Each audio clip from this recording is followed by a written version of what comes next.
to Your Pick, a film podcast. I'm Tatum. And I'm Geneva. We are two friends who love movies and love sharing them with each other. Each week, we take turns picking a film that is close to our hearts and talk about why it moves us, to tears, to laughter, and everything in between. We celebrate the craft of filmmaking, as well as the unique and personal ways we find meaning in the movies we watch.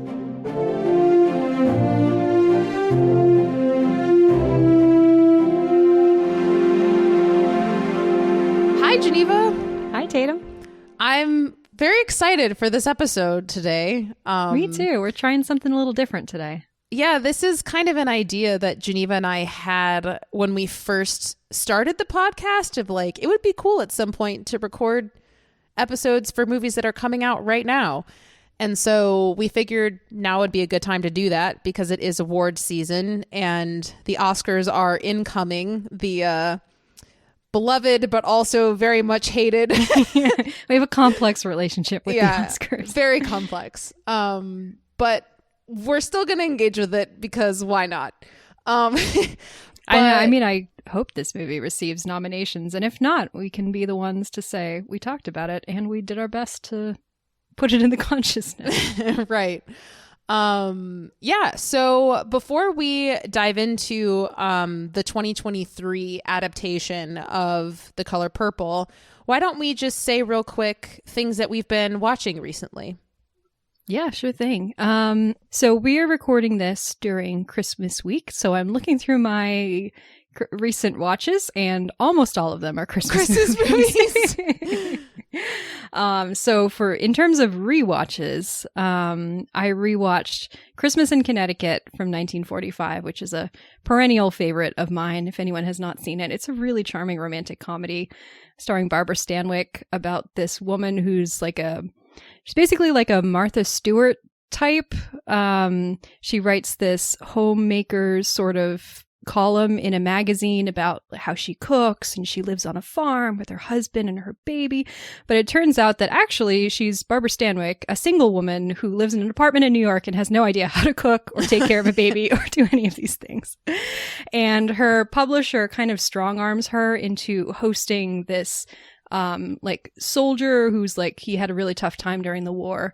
So hosting him at her farm for Christmas. And she's like, well, I don't have a farm, so what am I going to do? And so she kind of scams her way into borrowing a farm and a baby. And it's just really charming and delightful. And everything about Barbara Stanwyck's lifestyle and style in this movie is all my mood board aspirations. So if anyone has not seen it, I highly recommend this movie. It's very cute. Let's see. I also rewatched Die Hard, which I had not seen in many years. Great action movie.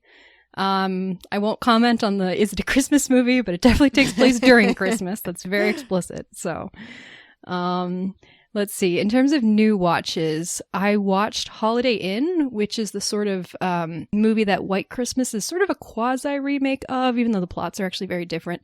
I really did not like Holiday Inn. Tatum, have you seen Holiday Inn? No. Okay. So, problem number one. The biggest problem about it, there is an extended musical number, which the leads perform in blackface, which is a big problem. Oh, gosh. Okay. I fast forwarded over it completely, full disclosure, because I was like, I don't know if I want to deal with this right now while I'm in the holiday spirit. But from what I could tell, it looked quite problematic. But apart from all of that, it's just, in my opinion, inferior to White Christmas in any way. The two leads, who are Bing Crosby and Fred Astaire, both characters are pretty unlikable. Fred Astaire is this kind of overbearing, self-absorbed guy who keeps stealing Bing Crosby's girls away from him. Bing Crosby is this total, he won't stand up for himself. He just kind of uses underhanded means to try and get back at Fred Astaire. They don't really have any friendship, which is strange for a movie that's kind of billed about, oh, look at these two guys be buddies. The female lead, I thought was really boring. Brought nothing to the table. Apologies to her. But yeah, I was not crazy about this movie. I think White Christmas is far better. So yeah, that's Holiday Inn. Why are you comparing this movie to White Christmas? Is it are they somehow related? White Christmas is sort of a I mean, they're always linked in my mind, which I'm not sure is completely fair, but the song White Christmas premiered in the film Holiday Inn, and then they later took that song and turned it into the movie White Christmas. It's filmed, the inn that they use as the Holiday Inn in Holiday Inn is the same inn that's used in White Christmas. Bing Crosby is obviously the same, an actor in both of them. So it is very much sort of, we're kind of remaking Holiday Inn, but we're making it more specifically about Christmas, and we're changing the plot quite a bit. Okay. But there are sort of links between the two. I think they're often associated with each other. Yeah. So apologies to anyone who disagrees. Your mileage may vary, but even apart from the whole problematic musical number, I just was not very charmed by it, which was disappointing. And then the last Christmas movie that I saw, which was terrible, but I enjoyed so much, was the Netflix movie Dolly Parton's Christmas on the Square. Yeah. Did you see it? No. But I hear Dolly Parton and my reaction is automatically, oh, Dolly Parton. It really feels like a sort of thrown together stage show that they just set up cameras for. Like, everything is very visibly sets. It's all kind of in one location. It's very much a musical. Everyone's kind of leaping and dancing around. It's very cheesy. The plot, you know exactly what's going to happen before it happens. And some of the acting is very questionable, but Dolly Parton's in it, and she wrote the songs for it. The songs are pretty catchy. Did she really? I think so, yeah. Pretty sure. Christine Baranski is the lead. She's always great. So, does Dolly Parton sing in it? Oh yes, yeah. She plays this sort of like angel figure who is, she's sort of the Clarence to Christine Baranski. Well, no, It's a Wonderful Life is not a great comparison. She's like the ghost of Christmas past, present, and future all rolled into one to Christine Baranski's Ebenezer Scrooge. Okay. Yeah. Yeah, so I had a great time. It sounds I had a great fun. time with them. It is extremely cheesy, but it's really fun. Yeah, that's awesome. Yeah, I'm glad you watched something fun. That's great. Yeah, so what about you? What have you got? What have you watched recently? So again, since we're recording this around Christmas time, there's a lot of sitting around, not really much going on aside from sitting around. So I've seen quite a few things. I actually spent Christmas this year at the movie theater. So I saw 3 movies in a row. One of which is Poor Things by Yorgos Lanthimos, or Yorgos Lanthimos' most recent film. The second one is The Iron Claw, directed by Sean Durkin. And, then I saw The Color Purple. But in addition to those, I also watched Saltburn for the first time, and I watched White Christmas, my favorite Christmas movie. So yeah, I mean, to go through them briefly, White Christmas is just, it's so good. Yeah, it's anyone who tells me it's not a good movie, I need to demand, give me specific reasons why, because there's barely anything to dislike here.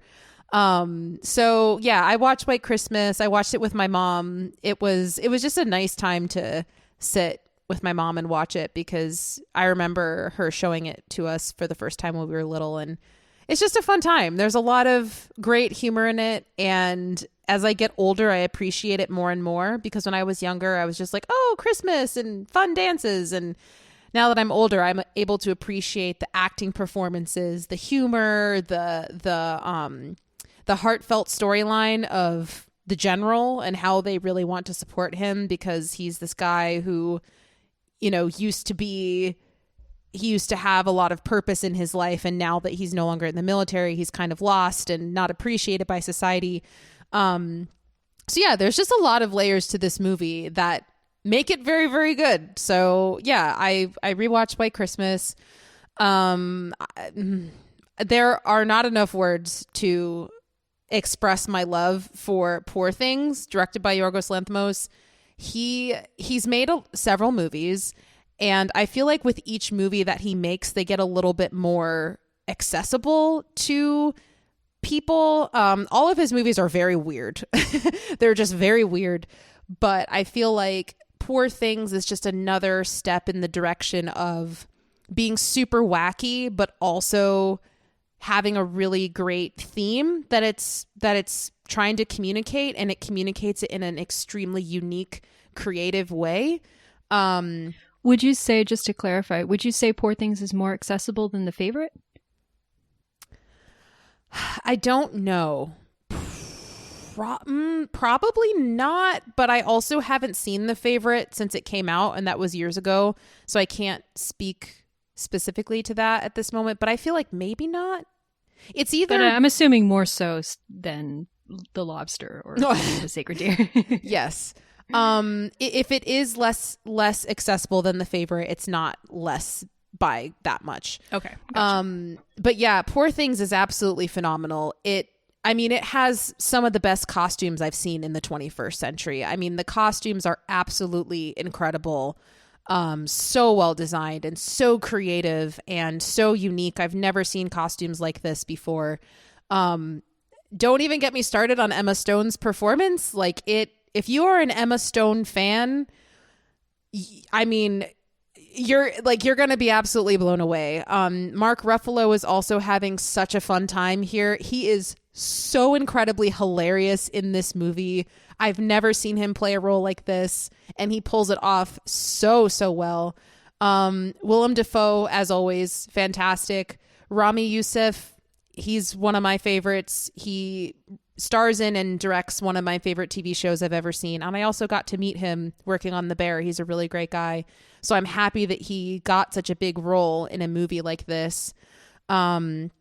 So yeah, I would highly recommend Poor Things. The cinematography is incredible.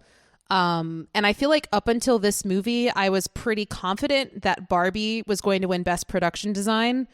But Poor Things is going to give it a run for its money.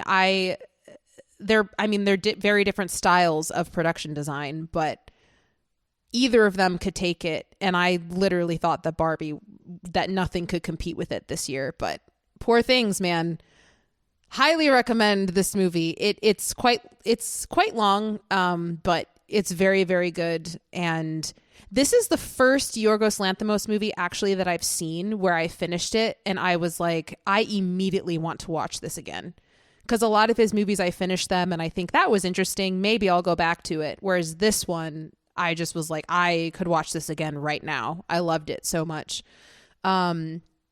So yeah, it's a great film that has a very interesting and unique approach to feminist themes. And so yeah, highly recommend. Don't watch it with your children. Don't watch it with your parents. Don't watch it with any family members. But it's very good. And yeah. So anyway, Iron Claw I thought was very good. I also, speaking of The Bear, I wanted to support Jeremy Allen White because I know him as well, and I'm so happy that he's getting the roles that he's been fighting for like over a decade. This movie was good. I didn't really know anything about this wrestling family at all, and so I was going into this movie knowing nothing about them, and as the movie went on I was like, oh, this is a tragedy. Like, this is really sad. So from what I've heard, they toned down the tragedy for the movie. There's more to the story that they did not include. Yes. So it is very difficult to watch in the sense that I struggle with movies where I see parents just being bad parents to their children. And this is kind of the most extreme version of that I've seen in a while. So it's good. It's just a hard movie to get through. But it does end on a somewhat hopeful note. And the performances here are really good. Zac Efron does a really, really great job. Jeremy is obviously great. Honestly, everyone is good in it. So I would recommend, if you are in an okay mood, watch The Iron Claw. And then lastly, Saltburn. I'm not going to go into it, but I hated this movie. I really hated Saltburn. It's my least favorite movie of the year. Yeah, that's all I'm going to say. Yeah. Because I feel like if I go into specifics, I could possibly get into territory of insulting people, and I don't want to do that. But yeah, I hated this movie, and yeah, it's just not good. Yeah. So anyway. Can I say one more since we're on the topic of new releases? Sure. So this afternoon I went with a couple of my brothers to see Wonka, which just came out, which I really enjoyed. I thought it was very, very charming. It's by the guy who written and directed, well, co-written, I think, and directed by the Paul King, who did the Paddington movies, which I adore. And it's very similar in tone to the Paddington movies, a little bit more whimsical and fantastical in its setting, but similar kind of humor and sensibility and just sense of sort of childlike wonder, but also layering on some more adult themes, but in a way that's like very accessible for children. I thought it was really good, really fun, really delightful. I do think Timothée Chalamet, I think he is very sincerely trying his best. I don't think whimsy really comes naturally to him. I felt like I could kind of feel the strain in his performance to try and be kind of, that sort of childlike, impish, Willy Wonka character. He felt very miscast to me. I mean, I haven't seen it, but even just from the trailers, I was like, this is a strange casting. Yeah. I will say, I think he really sincerely does everything he can with what he has with that role. And so I respect that. And I think he's okay. I think maybe you could have cast someone who could have done that role a little bit better, but I think he gives it everything he's got. He's very committed to it, which I think helps a lot.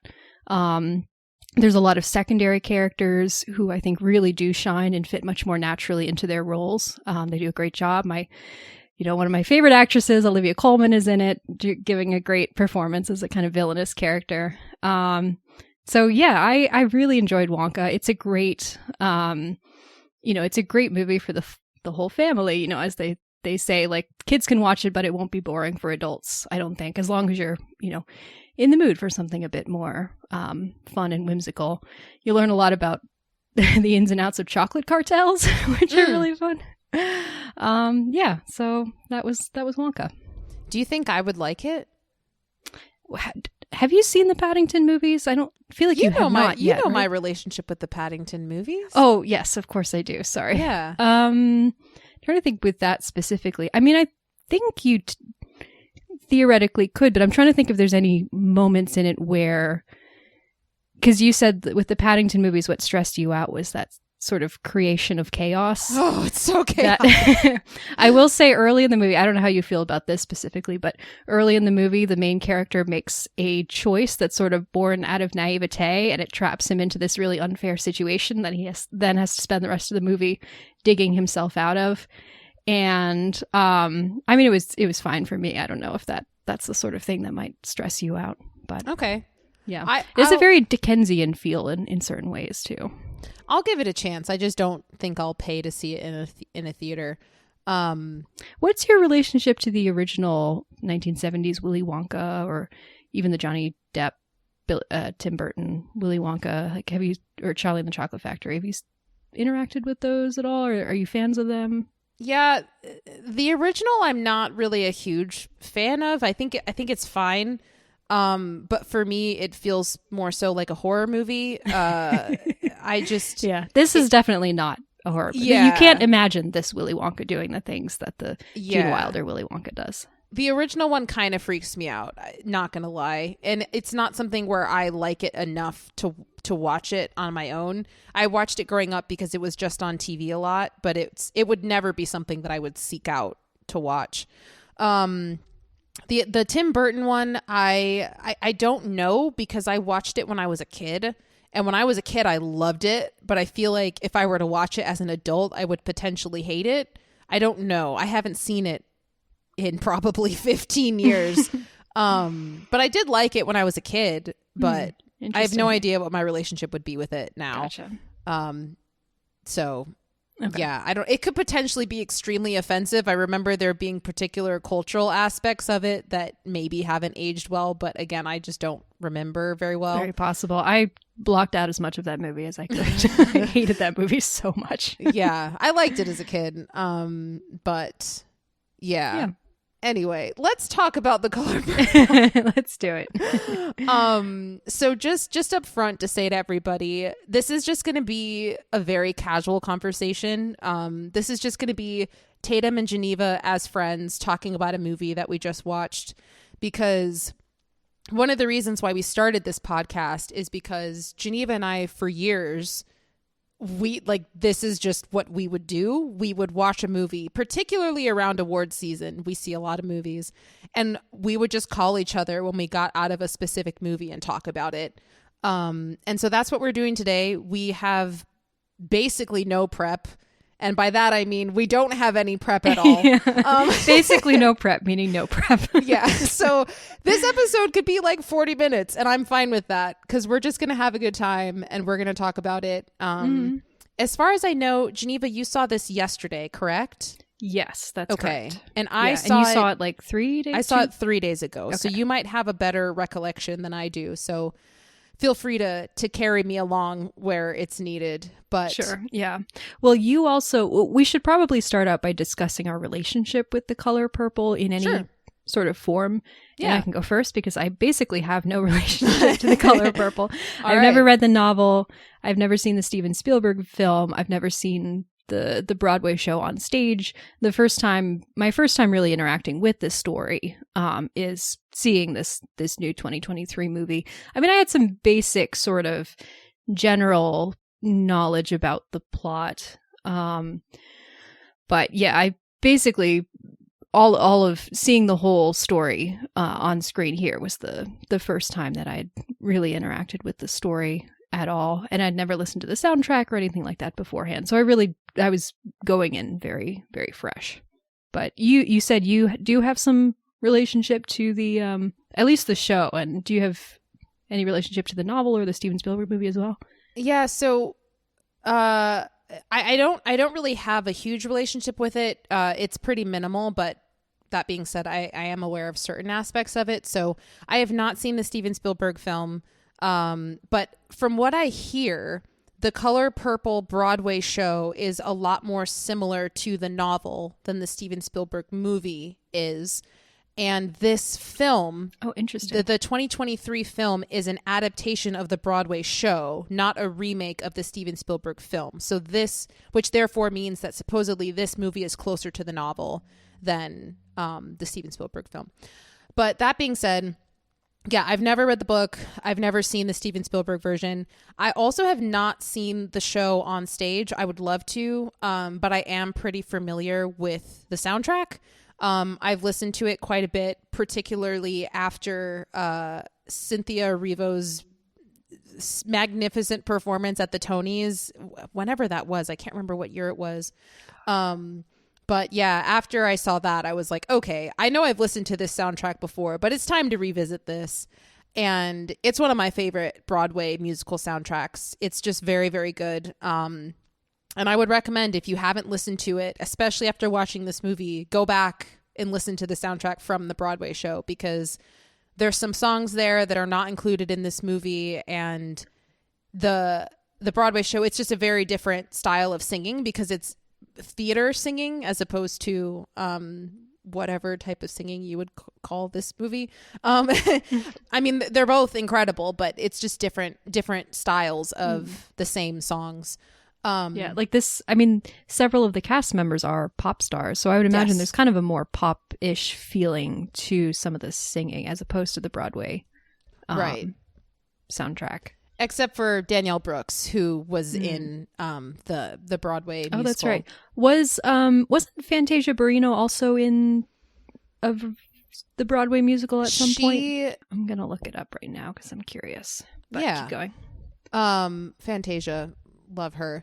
But yeah, so that's kind of my relationship with it. Going into this movie, when the movie first started, I realized how much I didn't know about the particular story, because something that happens to me when I listen to Broadway musical soundtracks but haven't seen the show, I kind of can piece together certain things regarding what the story is because of the music, but there's a lot of holes in that and a lot of gaps, so I'm not really aware of the story overall. And so going into this movie, I knew that there were certain aspects of like oppression and marriage and dating and things like that, but I didn't know really what the story was about. And so when this movie started, I was like, okay, I don't know if this is for me because I really struggled. I was a little nervous about this, like, because I found out pretty soon before going to see it what some of the things that were going to be involved. And yeah, I was like, I hope Tatum's going to be able to handle this. And then when you came back out of it and sounded really positive, I was like, okay, good. But yeah, this is definitely a movie that's taking the most sort of, I don't want to say positive spin on, like, presenting it in allowing the most joy to show through it, a story that is extremely dark, extremely depressing, and full of horrible things happening to our main characters. Yeah, this movie was very difficult for me for the first, 30 minutes, give or take. Because it took a long time for the movie to like add a little bit of positivity, because like you said, the whole movie pretty much is very dark, but I think it had little bits of humor to balance it out. But like the first 30 minutes there was no humor for me at all. And I was just like, oh my God, I was not aware of what I was getting into.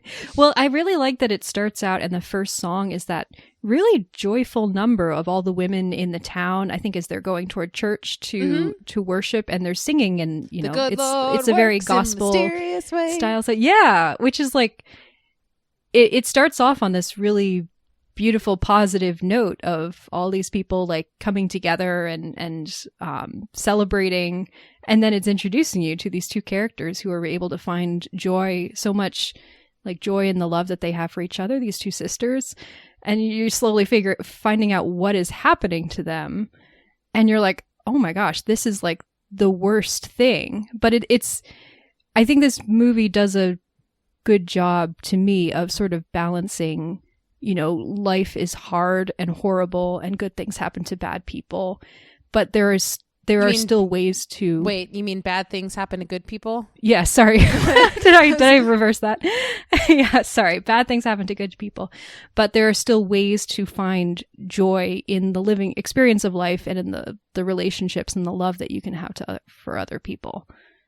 Yeah, Yes, I agree. Actually, Mysterious Ways is one of my favorite songs from the Broadway musical. It's very, very good. But yeah, I mean, like I said, this is going to be a super casual conversation. So there might not be any sort of like structure and approach to, we're just going to talk however. But yeah, I definitely was not expecting this whole dynamic of there's this father who has these two children, these two daughters, and then he marries one off to this random guy who very clearly is a terrible, terrible human being. But then we also learn that like she, meaning Celia's character, was abused by her father. And then we learn that after she leaves, then, you know, the other sister, Nettie, like she's being abused by the father, and then she comes, and it's just,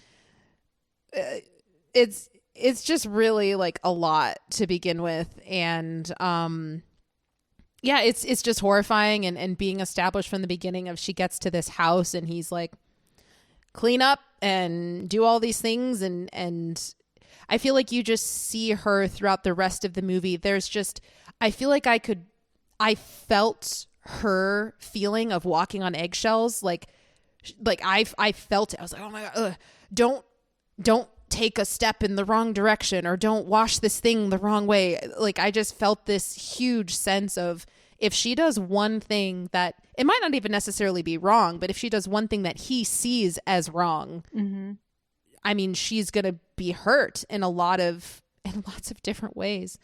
But yeah, it was a lot. yeah, it's a lot.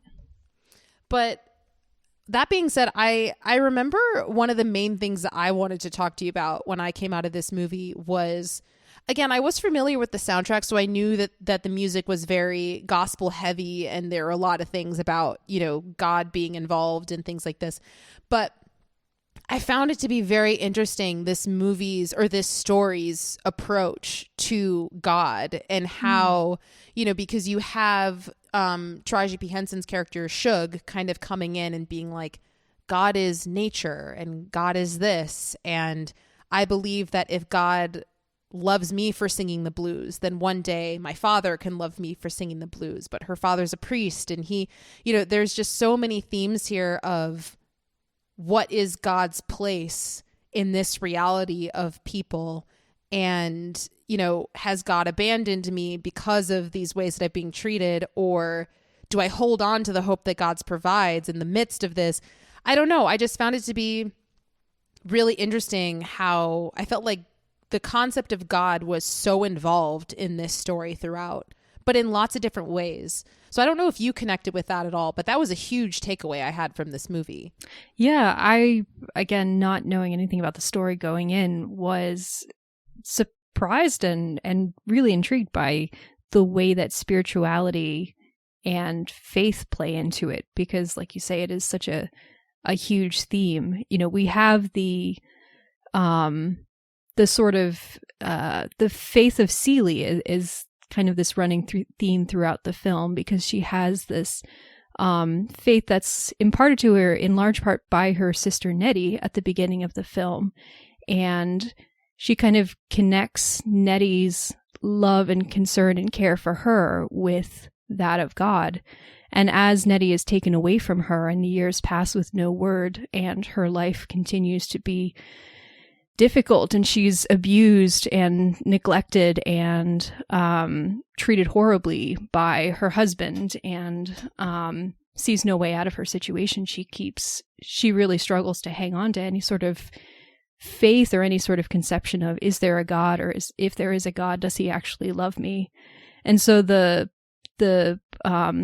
sort of unorthodox but really intriguing faith of Shug is such an instrumental part of her story. And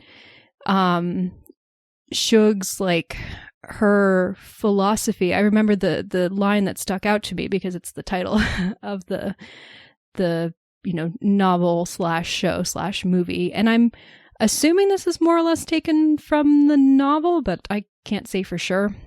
But she talks about this idea that God wants to be loved and to be praised. And that's the same as all of us. We all, because we are connected to God, we are images of God, we all want love and affection.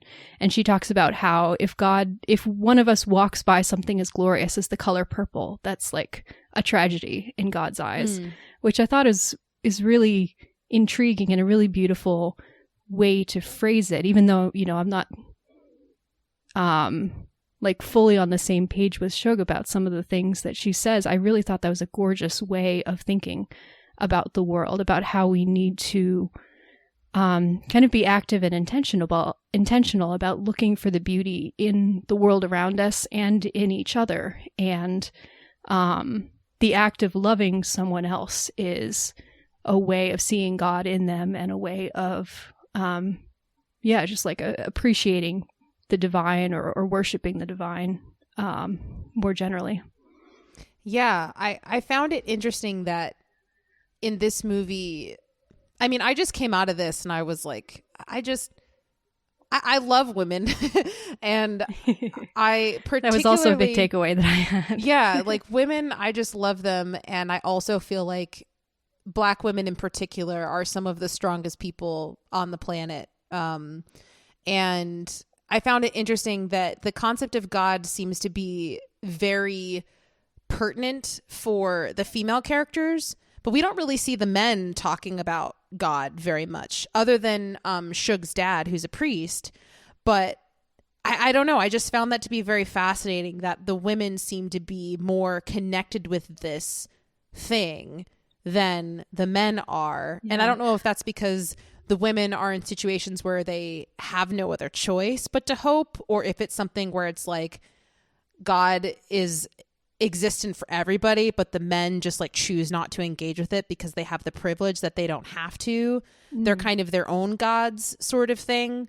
But I don't know. I just found that to be interesting, that for the women, it was a lot more of a of like a relevant thing for them, and the men didn't really seem to interact with it much at all.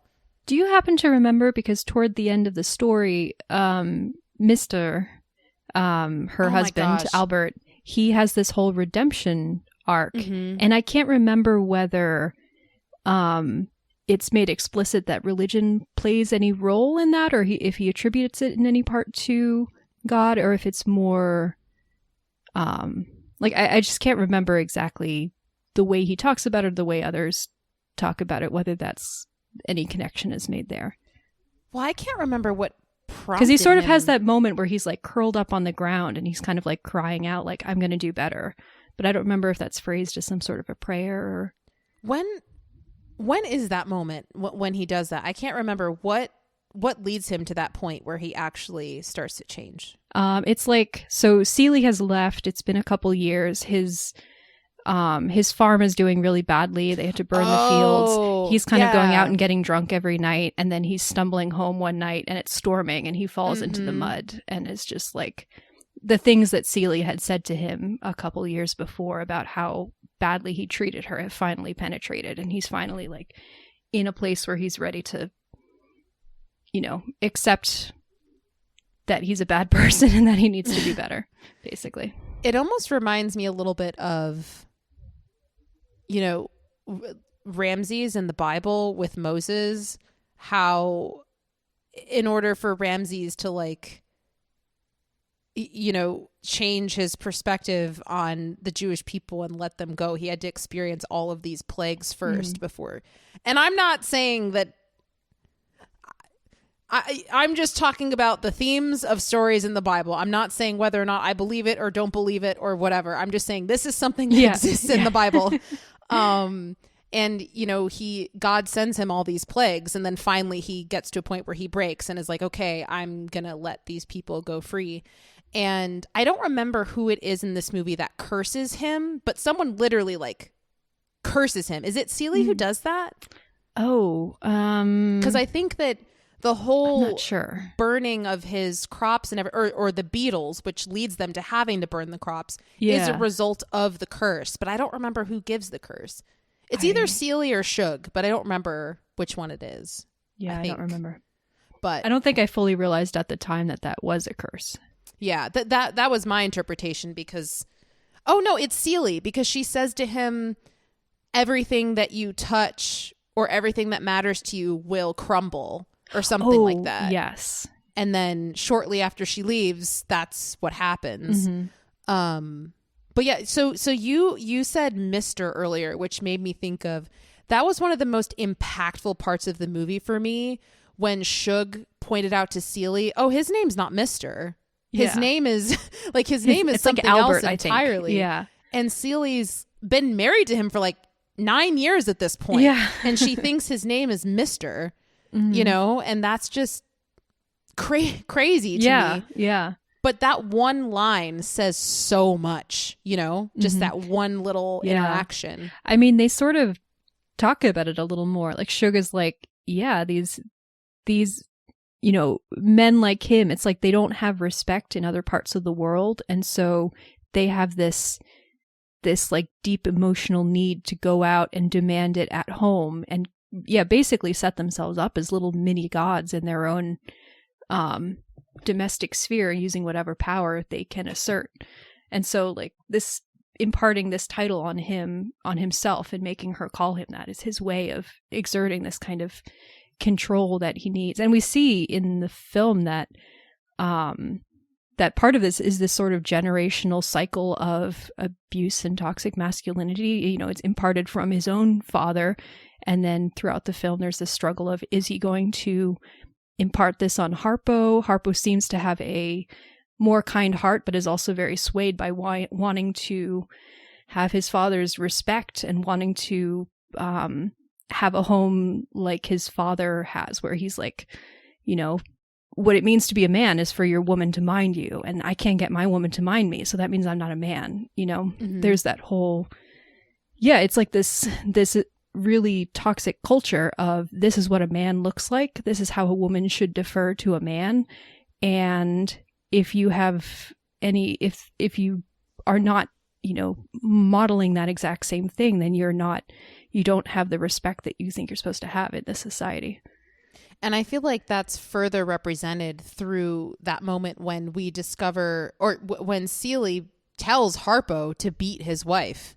Oh, goodness, he's like, I can't control her. I don't know what to do. And Seeley's like, well, hit her, and then, Sophia comes back and is like, how dare you tell him to do that, and Seeley responds with like, I'm so sorry I did it because I'm jealous of you and da da da da. But that just communicates that this mentality that the men have is so pervasive that even the women start to believe it, of like, this is my role. And because it's my role, it's also the role for all other women. And like, so this is what needs to be done, sort of thing, as opposed to having actual agency where they can think for themselves, which is part of Seeley's journey, because as the story goes on, we just meet more and more people, or more and more women rather, that have agency for their own life. Or even if it seems like Shug has the most agency and Sophia doesn't really, but she really asserts it so that she has it. And so, yeah, I just feel like these three women together, it's just this beautiful like triad of women that are all in different stages, but they all complement each other. And by the end, they're all in such a great place, especially when we have that dinner scene when all of them are kind of united, and Shug's like, yeah, I'm taking Seeley with me. Like, we're getting out of here. I don't care what you say. And then Sophia's like, we're going to make some changes around here. Like, I'm going to be staying, but and I just love how we see this camaraderie between them grow, and how Seeley is the one who's visiting Sophia every week, and how that's what got her through. And man, it's just like, women are so great. I love it. Except for Miss Millie, that one lady, the white lady who's like, you're my maid now. And it's like, well, oh gosh, yeah, the mayor's wife. Yeah. Yeah, the theater that I saw the movie in was about 90% full. Like it was very nearly, almost all the showings were basically sold out. Same at the theater that I went to. It was very exciting. I loved it. Yeah, it was awesome. And the theater, from what I could tell, was probably like 70 to 80% Black. The showing that I was in, and I was sitting next to this woman, kind of an older woman. She was Black. And listening to her reactions to different things throughout the film was I love when people are not being obnoxious but are really genuinely responding to things in the movie. Like having that communal experience is so much fun. The whole theater was so responsive to things in the movie. There was applause, there were people going, yes, amen, at different spots. It was amazing. I loved it so much.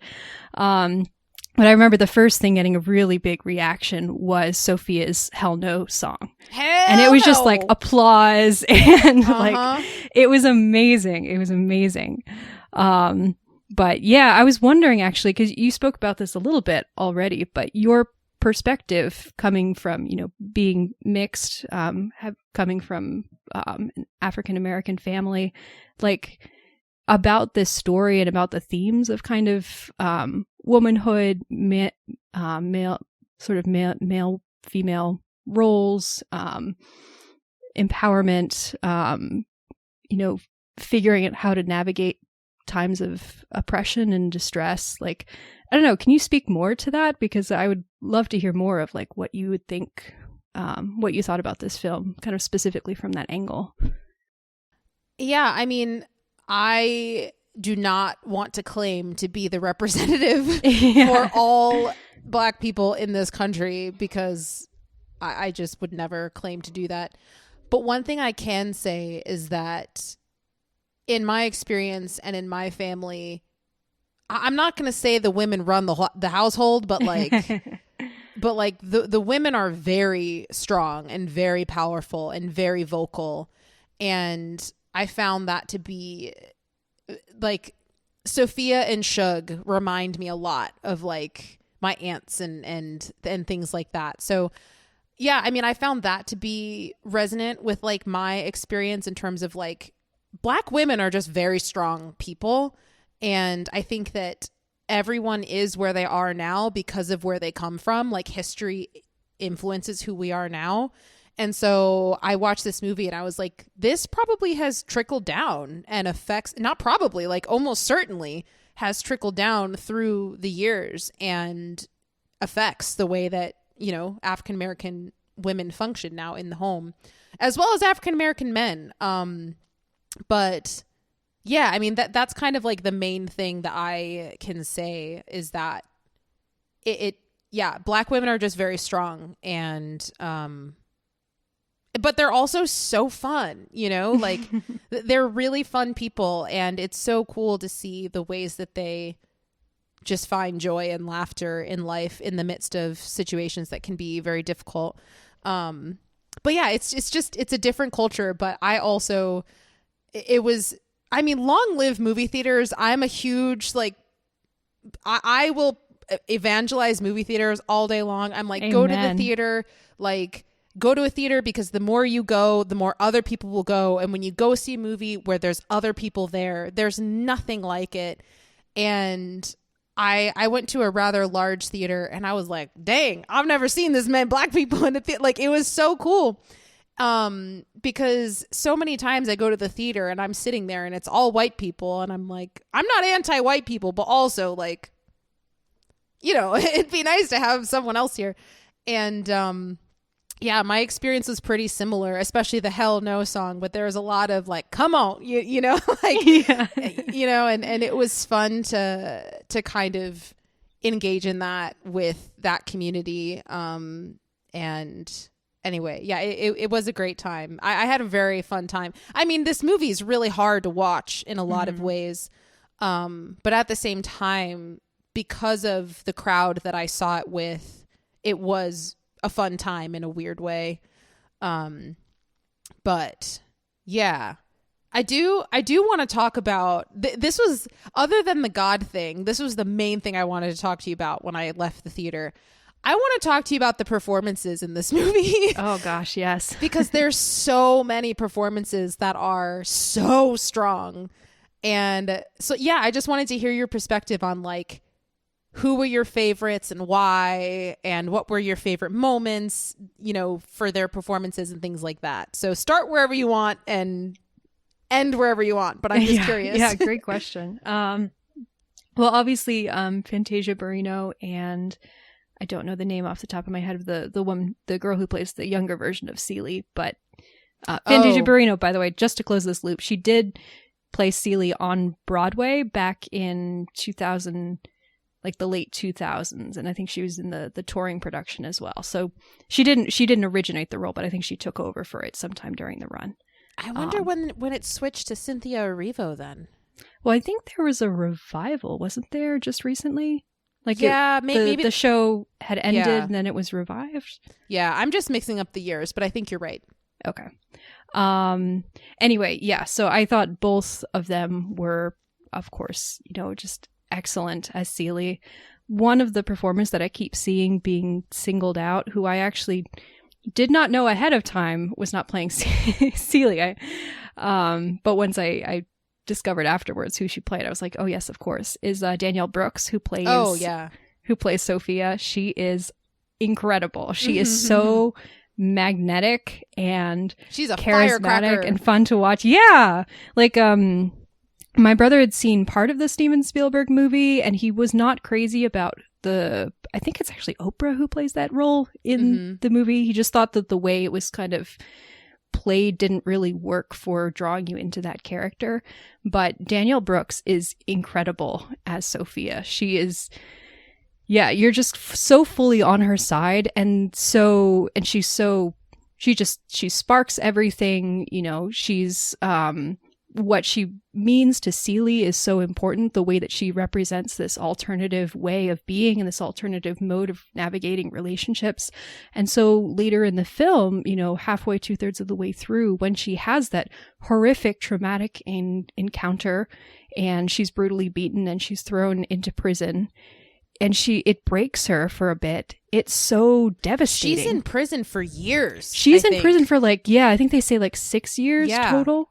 Yeah. And so just seeing her, and again, Danielle Brooks does this so well, seeing her sit there with just the light extinguished from her eyes. I don't know how she does it, but she manages to do it. It's such a jarring shift from what had come before. Mm-hmm. And it just gets you so personally, like the devastation of what this has done to her and to her spirit. And so then later on, when Celie is finally able to start standing up for herself and is able to kind of remind her of who she was and the hope that she used to have and bring her back to herself, it's just such an incredibly moving moment. Seeing her laugh for the first time in, it's been years, for the first time in years. Such a great moment. Oh man, it's so revitalizing. It's really wonderful. So yeah, Danielle Brooks, she's incredible. Who also played Sophia in the Broadway show. Oh, did she? Most recently, yeah. Mm-hmm. Okay, amazing. Yeah, that's a great casting choice.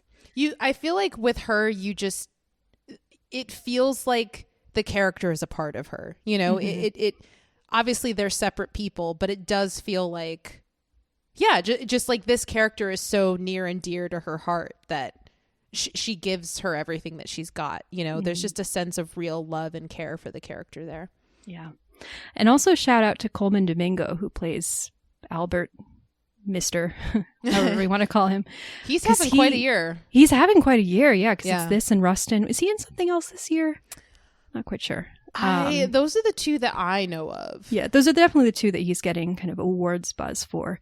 But yeah, he does such a good job of playing this utterly repulsive character. He was in a Transformers movie this year. Well, apparently he played the voice of Unicron. Whoever Unicron is. Great. Is that a unicorn? Is that a unicorn transformer? I would love for there to be a unicorn transformer. Anyway, he was in a Transformers film. Okay, well, good for him. But anyway, yeah, he does such a great job of playing this really horrific, repulsive character. But then also, I think he does a very good job in the later scenes where he finally begins to realize the magnitude of what he's done, and he goes through this journey of redemption and trying to, as Celie says, do right by her, kind of make good on all of the pain and the anguish that he's caused her over the years. And I think Colman Domingo manages that transition really well. It doesn't feel jarring. It feels all of one person. That moment, speaking of Fantasia's performance, that performance that she gives when he comes into the shop for the first time. Yes. And her just like... The way she sort of immediately shuts down. She's like speaking the minimal amount that she has to, because she's like, I have no idea why you're here. I don't know how you'll react to anything that I say. I don't know how you feel about the fact that I own a store. Like she barely says anything, but it's not even her face. It's her body language. Like everything about it. That scene was really impactful for me in terms of her performance. I just thought it was so great. And just that contrast of seeing that Mr. has softened and he's trying to show some sort of affection, but he also seems oddly emotionally aware that she's uncomfortable with him, and so he's trying to be cautious. The dynamic of that scene was so good. Yeah. I think they work off each other so well. I think if I remember correctly, I could be wrong with the timing, but I think if I remember correctly, that's the scene that led up to her singing the most famous best song in the musical, which is I'm Here. Yeah, I think you're right. Yeah. Also, I want to say that I don't think this is my favorite part in the movie, because there were a lot of parts that I really liked, but that first, I was so overwhelmed with joy because of the empowerment that came with this. But that very first shot, I don't remember if it's Celie. I think it's Celie, but she's wearing pants. And then all of the other women are wearing pants. I was like, yes, queen, wear those pants. Like, yes. I can't even express how happy that made me to see women in a position where it's like, dress however the fuck you want. If you want to wear pants, do it. Like, who cares? Fuck the patriarchy. Like, you wear those pants and you look great wearing them. And there were all of these women wearing them. And it was during this beautiful, like, musical dance number. But yeah, so I want to talk a little bit about my read of the performances, and then also I particularly want to get your opinion on like the choreography and the dance numbers, because I know that's your jam. But so yeah, I mean, if it's not very clear, I very much so liked Fantasia's performance. It was very powerful. She just led the movie really, really well, and just showing her progression as a person and as a character. I thought she did a great job. And I think also there are particular moments in this movie, especially the end, where it could come across as very cheesy, but it doesn't because of her performance. And I think that that's really great. I was incredibly shocked by Taraji's performance in this movie. I was blown away. I think this is the best performance I've ever seen her give. I did not know she could sing. I'm like, girl, if you could sing. I didn't know she could sing either, yeah. I'm like, why didn't you sing on Empire? Like, literally your whole family was a musical Empire. Like, what? But I had no idea that she could sing. I know that this is maybe a controversial thing to say, but she gave my favorite performance in this movie. I just thought she was absolutely magnetic, and having this person who shows real and genuine love for Celie, who lacks it in pretty much every other aspect of her life because her sister's no longer there, and just seeing how Suge's personality just brings out this side of Celie, because she's so just inviting. I want to be her friend, and I want to be with her all the time. And obviously, you know, Celie she like loves her, whereas I'm just kind of like, she's cool, I want to be her friend. But I just thought that the performance was really, really great by Taraji. I thought that she just embodied the character in ways that I was not expecting at all. And she really held her own, because we've got some real famous Broadway performing singers here and she held her own. So yeah, Danielle Brooks, obviously phenomenal. She brings the humor, she brings the strength, she just brings so much brute force in the most positive way to the women in this story. Because Celie's kind of like a gentle empowerment, and then Suge is like a joyful empowerment, and then Sophia's just like power. She's just so strong. But also, I wanted to say, I absolutely love Corey Hawkins. He is an actor where every single time I see him in a movie, I'm like, why aren't you in more things? He has never given a performance that I don't like. He is phenomenal in Straight Outta Compton. He's incredible in The Heights. He's so good in this movie. I also think he's in Black Klansman, I think. But he is just such, I really like him as an actor, and I feel like he was very well cast as this character who's kind of walking this line between being kind of a kind, gentle man, but feeling this pressure to be a traditional, like, macho sort of guy, and trying to figure out, who am I? Which one am I? I feel like I need to be this one, but I can't. And like, you know, and then you see towards the end, he has his own version of empowerment that's kind of just like coming into his own and recognizing that who he is fine. And also seeing how his father is kind of not the person that he thought he was, because he's losing himself and just like, you know, falling apart basically. But yeah, I mean, I just think this movie is very, very well cast. All of the performances are great. It doesn't feel like anyone is in a role that feels out of place for them. I feel like everyone just fits really well. So shout out to the casting director. I should look up who that is, honestly. Yeah.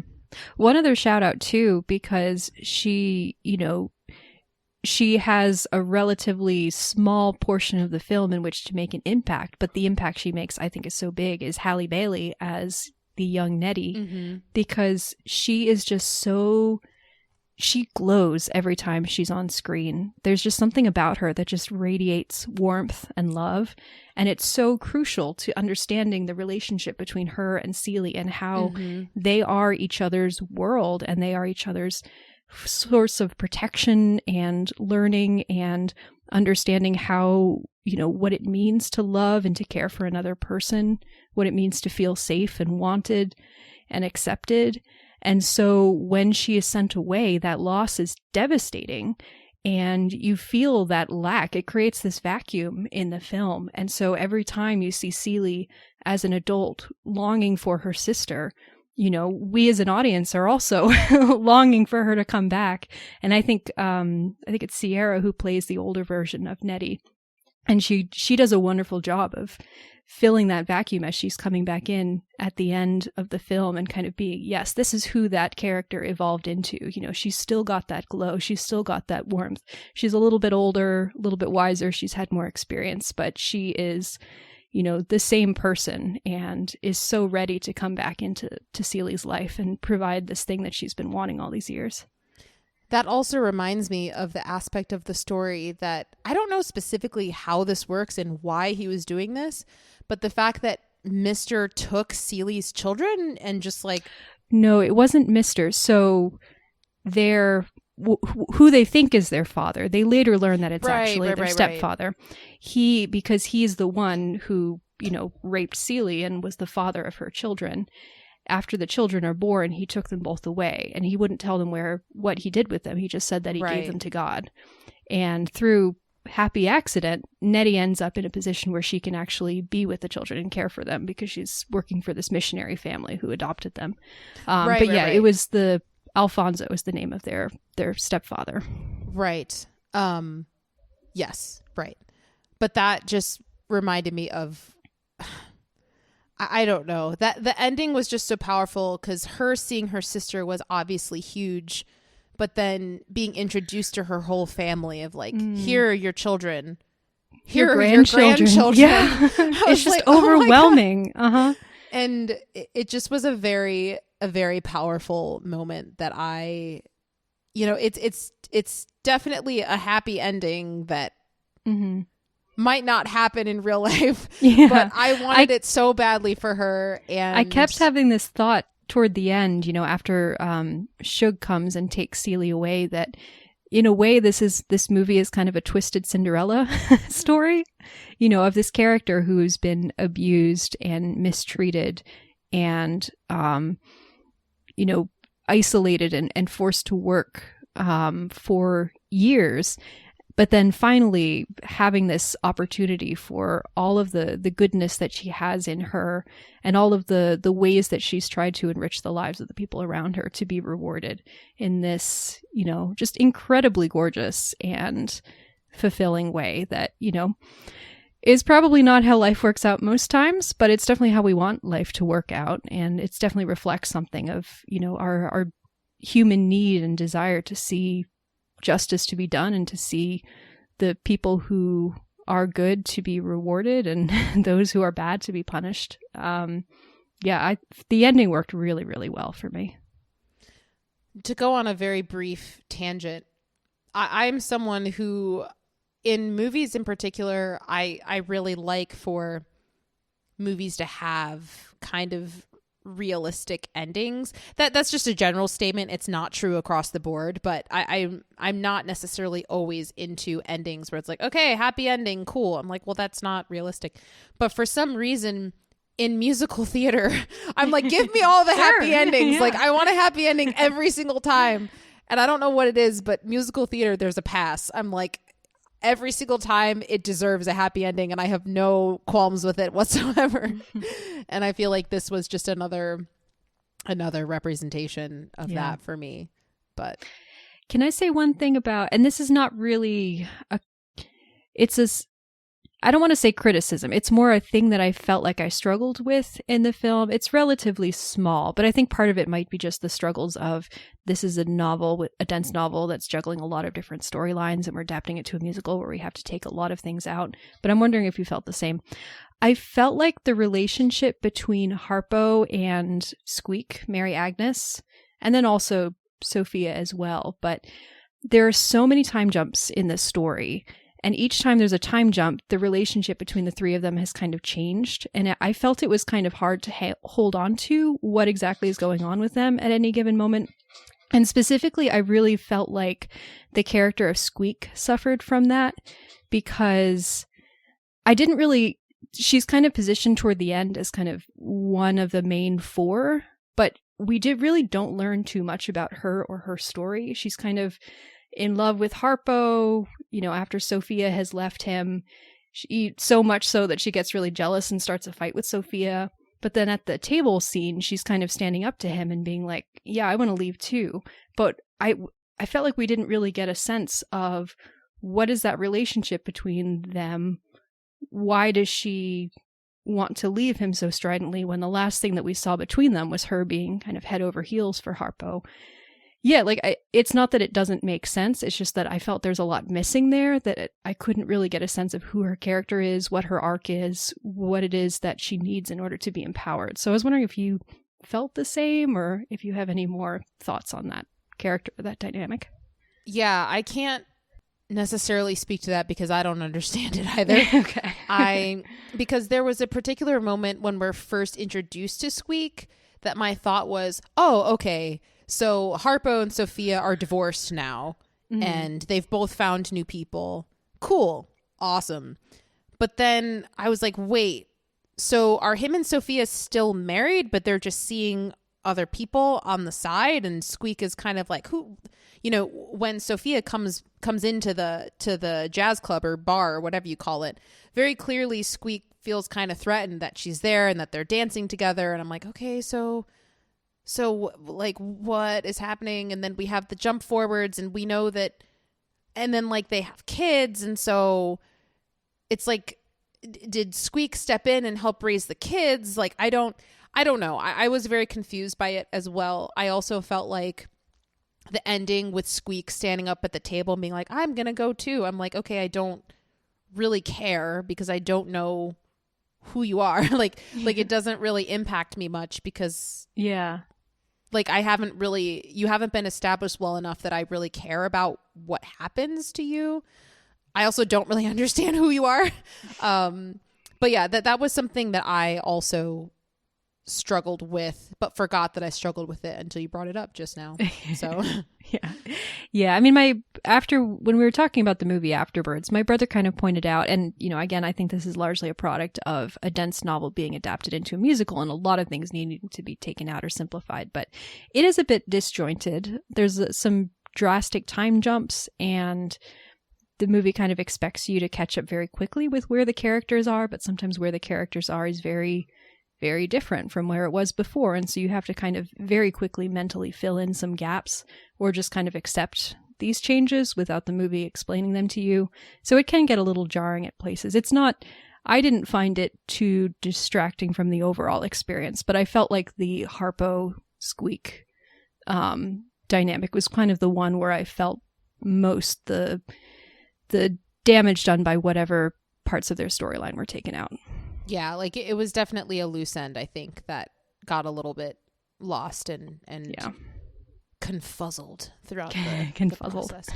But yeah, so I want to hear your thoughts on the choreography and the musical aspect of it, because that's something that, given what I know about you, that's something that you always really think about regarding whether or not a musical is actually good or not.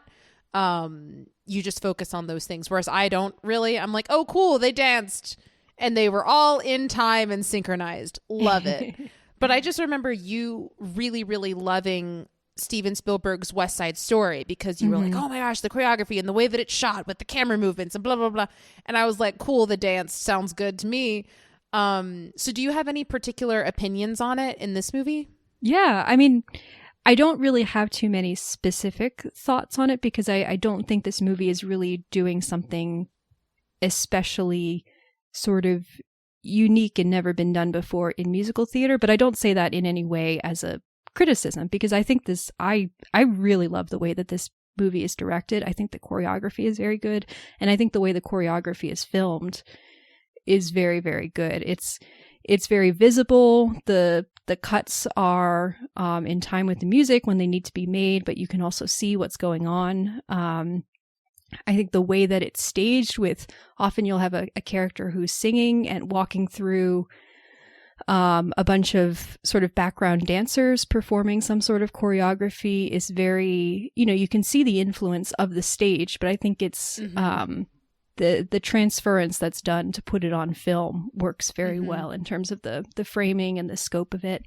There's some really cool sort of fantastical moments where, like, there's that one song, it's toward the beginning, I don't remember which song it is, but I think it's when Celie is singing about her hope that she'll see her children again, and she suddenly sees this vision of a chain gang, and then she's walking through it as she's singing, and then she walks over to a waterfall, and there are women washing in the waterfall, and it's like these two images that I don't fully understand the connection with the song that she's singing, but I think they're just really striking images, and I guess it sort of gives a general feel of, you know, the drudgery and the feeling of limitedness of her day-to-day life being connected to these other people in this really abstract but interesting way.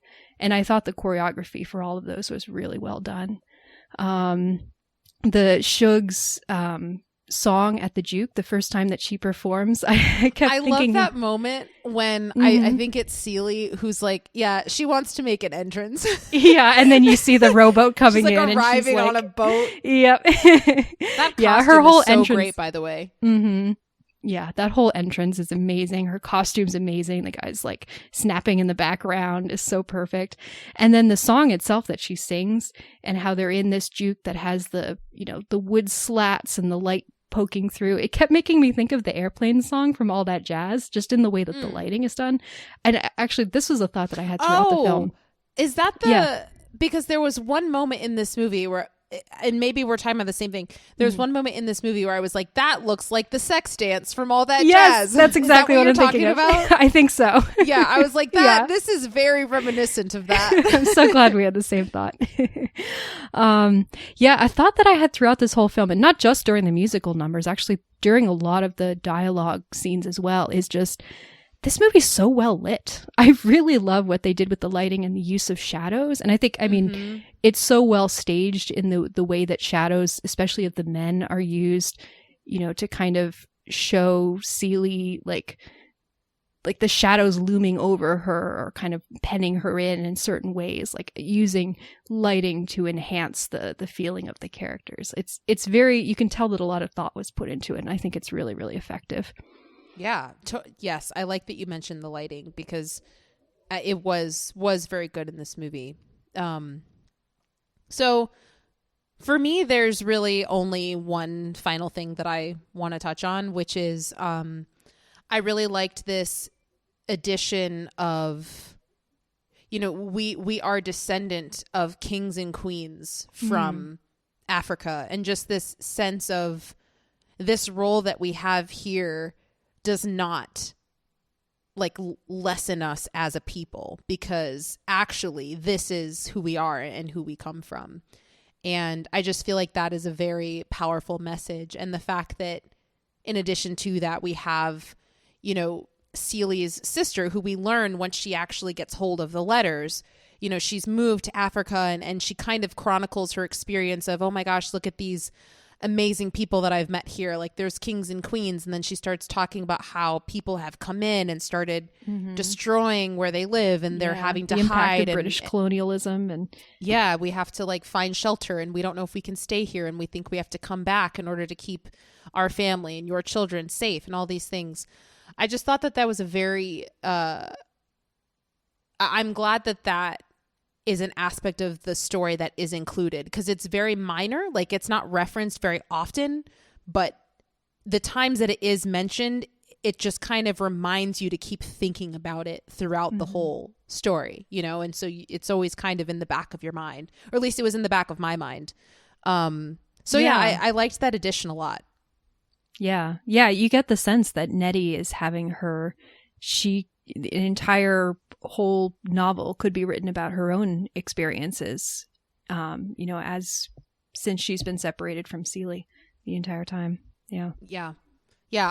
There's so many characters here that I'm like, I want a whole story about them. Like, Sophia, definitely. Like a whole thing about Shug, a whole thing about Sophia. I'd love to see one about Harpo as well. Like, there's just so much going on here. Honestly, I'd see one about Mister too, because clearly he's got some daddy issues with his father. Like, but that's the sign of a good story, right? When every single character is someone that is an entire person, you know, like, you know, that each of these people has their own world that they live in.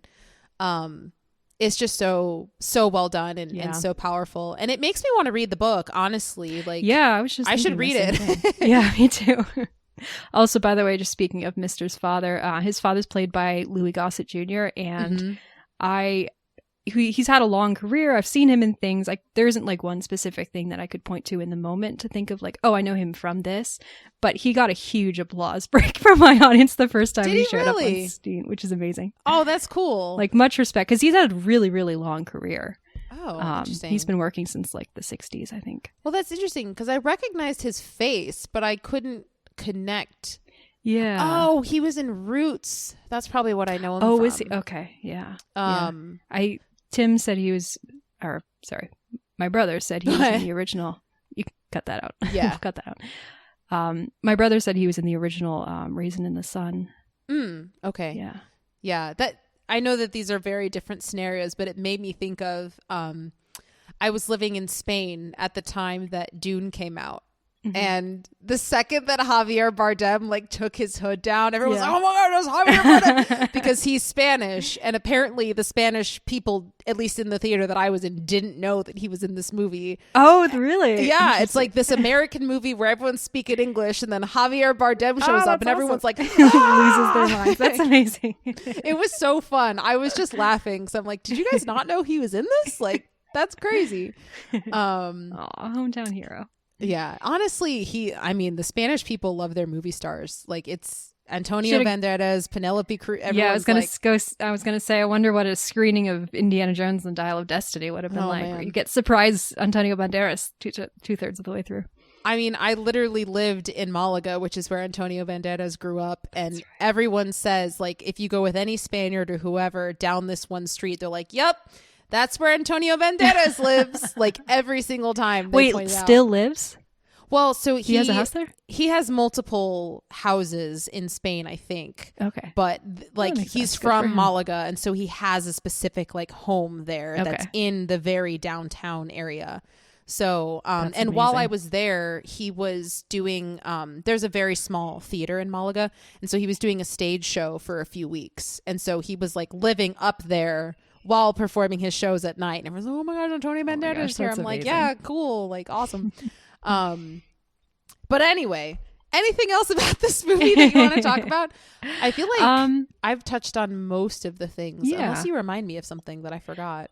One thing that I wanted to just talk about was just the character of Celie herself. Yeah. Because I really loved Celie's character and connected with her, especially as the I'm always going to connect with the character who's kind of on the more shy, retiring side and can't stand up for herself.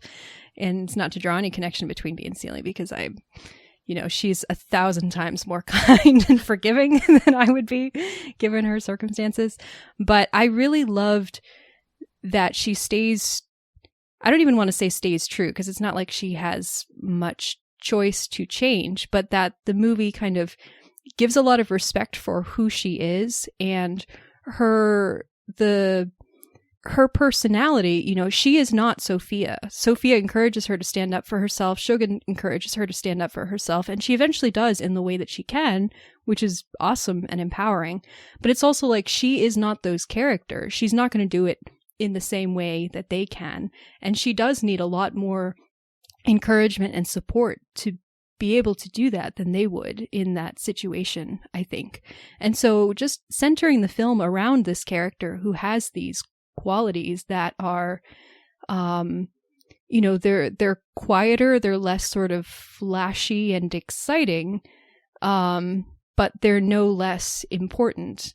And so having her as that kind of counterpoint to those other two, and having this, like you said, the three of them, they're all different, but they all bring something really important to the table. And so, yeah, I just really loved the character of Celie and loved the role that she plays in the life of everyone. She's not flashy, exciting, talkative, but she is very loving. She's very gentle. She's a sort of caring, stabilizing presence that is really valuable. And by the end of the film, the fact that she's able to build herself this really tight-knit, loving community of found family, essentially, in the absence of her sister Nettie is, I think, just incredibly gorgeous. And yeah, I found it very, very powerful. So yeah, just much respect to the character of Celie, as I assume written in the original novel, but then also as performed in this movie.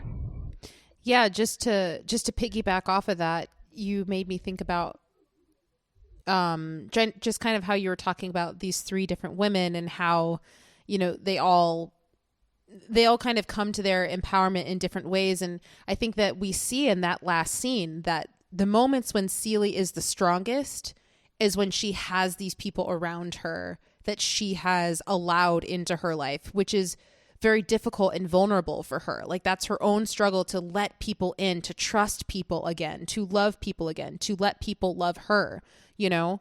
And that's her own type of strength. And I think that, yeah, like I said, that's very representative in the end. When she is most powerful is when she has all of these people that she has fought so hard to build these relationships with, when she has all of them together with her, which I think is an incredible gift to have, you know? Like, it's very incredible to be very powerful as an independent person, but it's also extremely incredible to be very powerful with a community that you've built, you know? And with all that Celie's been through, the fact that she's able to bring all these people together is just really, it's really great.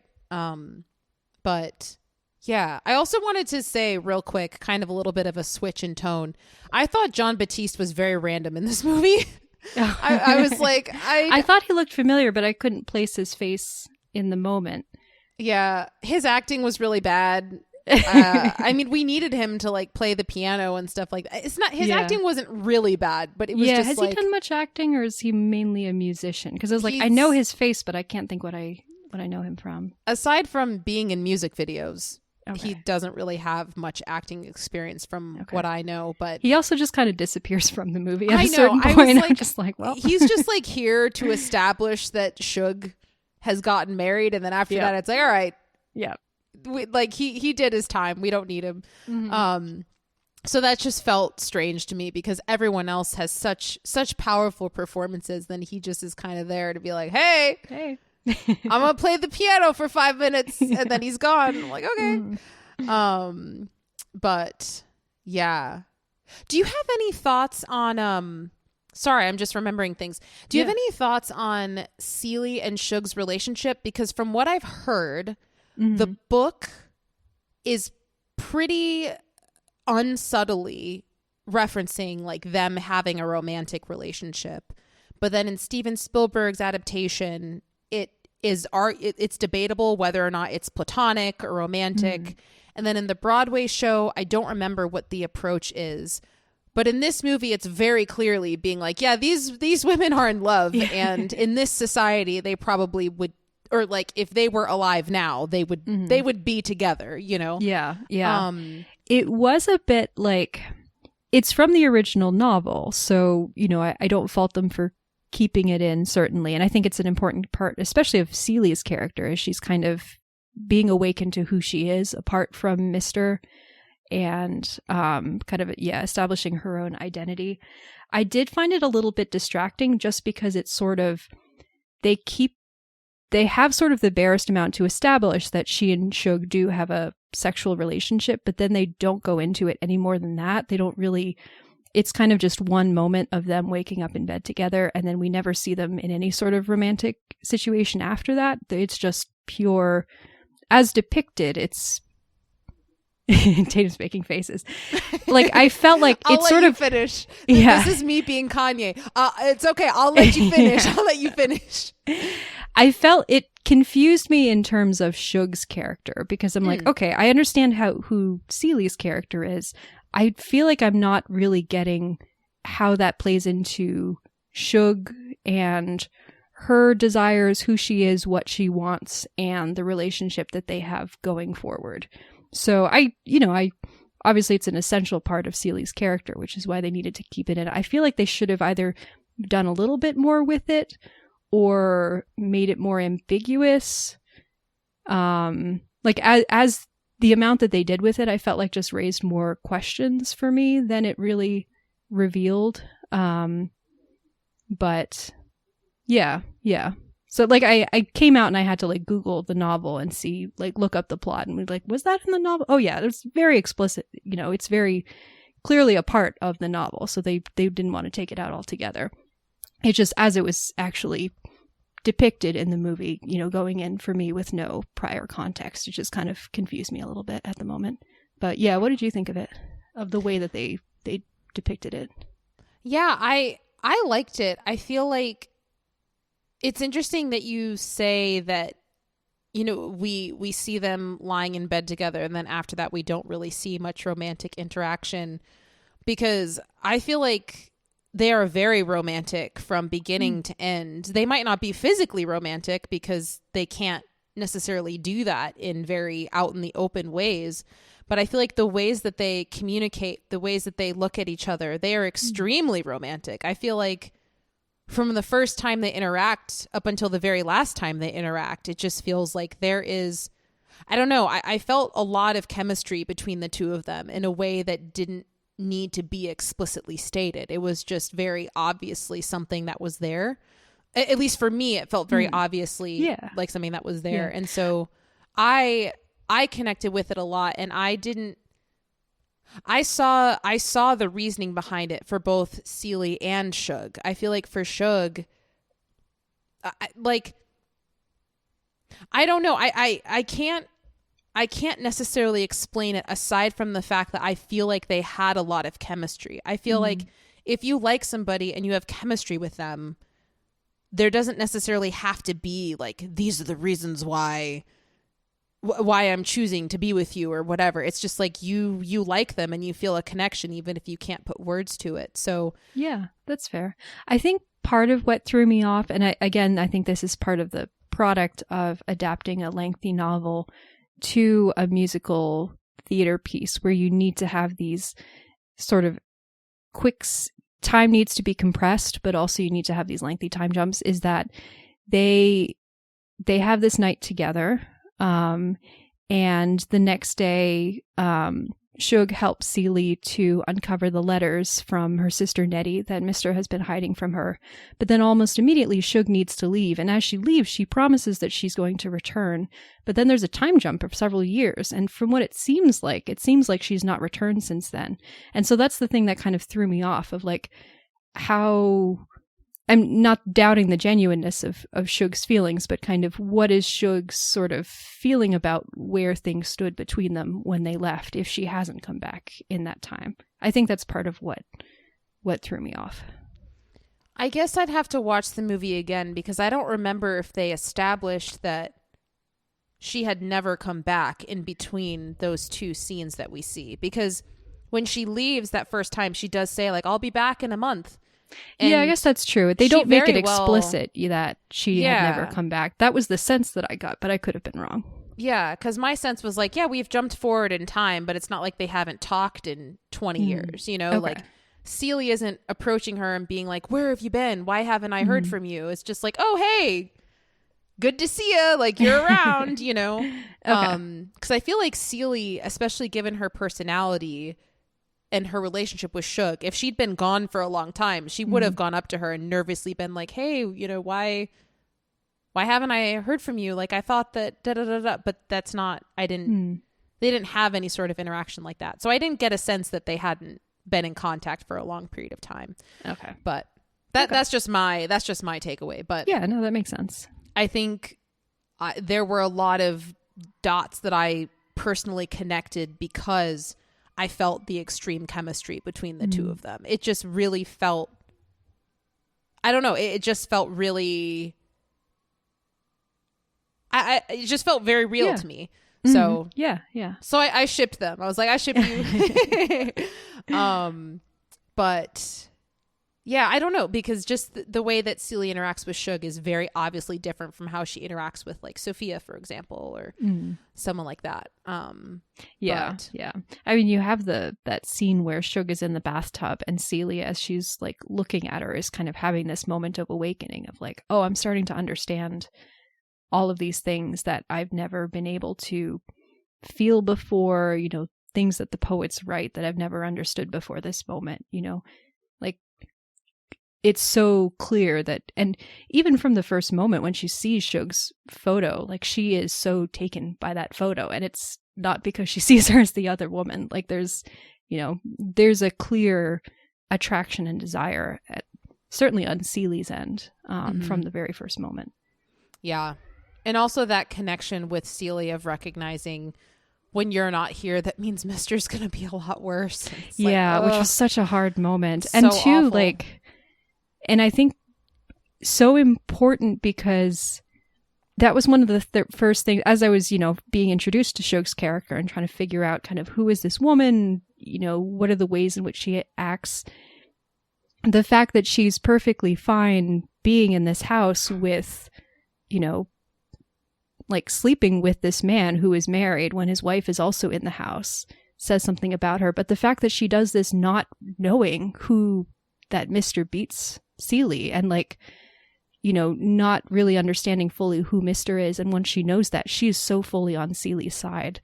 It tells you so much about who Shug is as a character. And, where when the chips are down, kind of where her values and her loyalties are ultimately going to rest. Totally. Yeah. Women unite. There's just like some beautiful unspoken alliance that just exists between women that I am obsessed with. I think it's amazing. There's just like this understanding between us all of like, yep, like no questions asked. I totally understand. I'm on your side. Like, it's just, I love it so much. Yeah. And the fact that this movie, like for a lot of it, it's sort of like all the men are monsters. There's a long stretch of the movie where you don't see a man that isn't a monster. But the movie ultimately doesn't come down on that side. There are good men in this movie, and there are men who are able to move out of their monstrousness towards something better. But it is such a movie. It is a movie where those, the bonds between women and the special support that is provided from one woman to another is such a focal point of the film, and it's really beautiful. It made my heart so full every time that the lead characters are singing together or supporting each other in one way or another. It just made me so happy. Yeah, I already had a sense after listening to the Broadway show musical. I was like, the next time this comes around, I'm going to see it. And after watching this movie, I'm like, the next time this comes around, I'm going to see it. I know. Well, I still remember when the show, the like 2000s, late 2000s version of the show, it was on when I was in high school. And I had an opportunity to go see it like with some people from high school. And I was like, no, I'm okay. And now I'm like, no, I should have gone. There are multiple shows, Broadway shows, that I could have gone in high school and seen. And I was like, I don't know. I don't really want to like make that 3-hour trip or whatever it was. And now I'm like, no. I remember when I was in college, I had the opportunity because I wasn't that far away.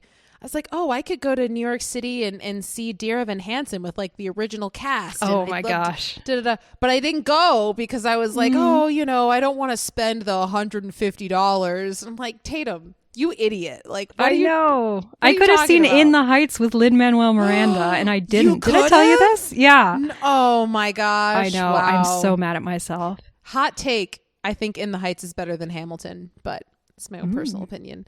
And I'm talking about the Broadway show, not the movie In the Heights. Yeah. Although I do think the movie In the Heights is incredibly underrated. Also has Corey Hawkins in it. If you have not seen In the Heights, highly recommend. Yes. Also, if you've not listened to the Broadway soundtrack for In the Heights, highly recommend. Also, if you've not listened to the Broadway soundtrack for Hamilton, highly recommend. Yeah. Okay. Anything else you want to talk about here?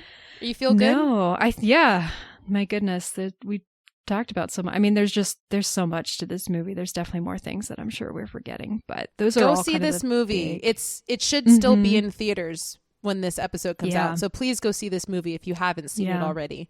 I guess one last question then before we wrap up, unless you have something else, is just what do we think about this movie's Oscar chances? What would you nominate it for personally? Obviously, production design is Oh no, sorry. Production design is the one you were talking about for Poor Things. Poor Things. Yeah. But yeah, what would you nominate it for if you had your ways? And what do you think it actually will be nominated for, if anything?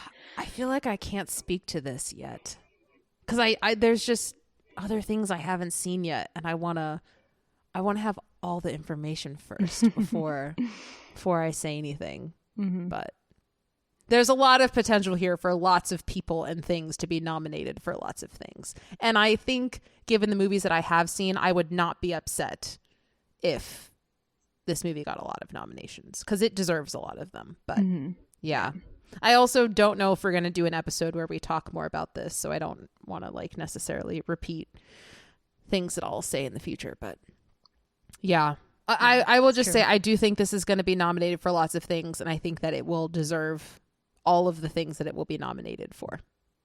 Yeah. So, yeah. I've heard some like, I think there's some awards sort of nominations recently that were released where it didn't make it onto the list and people were taking that as a bad sign for Oscars. I hope that's not the case because I really don't want this movie to be lost in the shuffle. I really think it deserves some attention. For me, it's probably the acting is the thing that, you know, on my list would be the highest and I think is most likely. I would love to see at least one of the many excellent character cast members get in for actor, actress, supporting actor, supporting actress. But I guess we'll see. Yeah. Okay. Well, just to close out, I did do some little information actually while we started this episode and Geneva was talking about what she'd been watching. Nice. So just real quick. So this movie has a 70 on Metacritic and it is 86% fresh on Rotten Tomatoes. And then I pulled one review from Screen Rant. It didn't appear to have an author, but it says, "The Color Purple is a resounding success with respect to quality and entertainment. From its messaging about sisterhood and self-love to its stunning filmmaking achievements, it's a film that's easily enjoyed on the big screen. While the entire cast brings their A-game, Barrino, Henson, and Brooks steal the show with Oscar-worthy performances." So I just randomly pulled that one while you were talking about what you were watching. So there you go. You're welcome.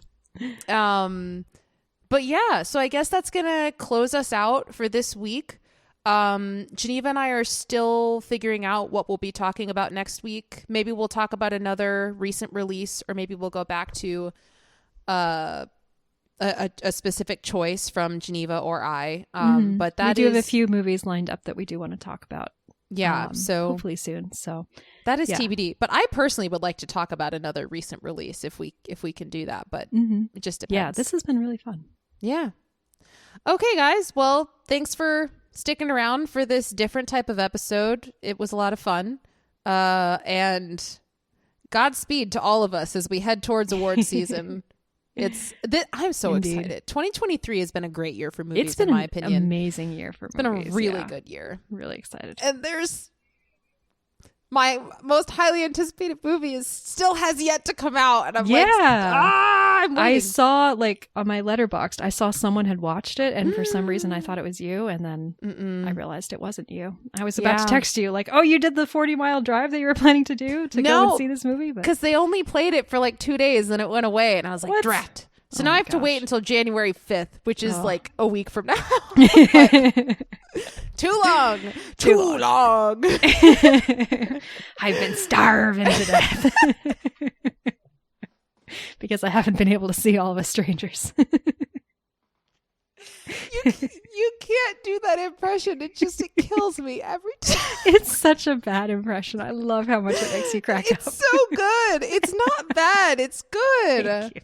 That's why I laugh, because I love it so much. It's like so unexpectedly accurate. It's great. Because that line reading has been living rent free in my head for. Oh my gosh. I mean, me too, but I can't do it like that.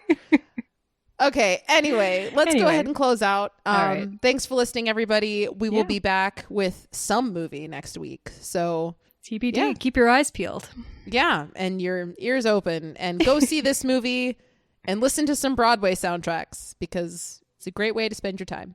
So, all right. Talk to you guys next week. Bye. Bye.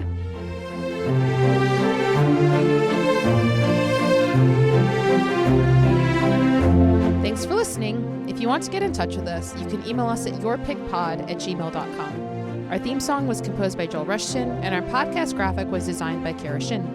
If you like this show and want to hear more, please rate and subscribe on your favorite podcast platform. We're excited to have you on this journey with us. Until next time.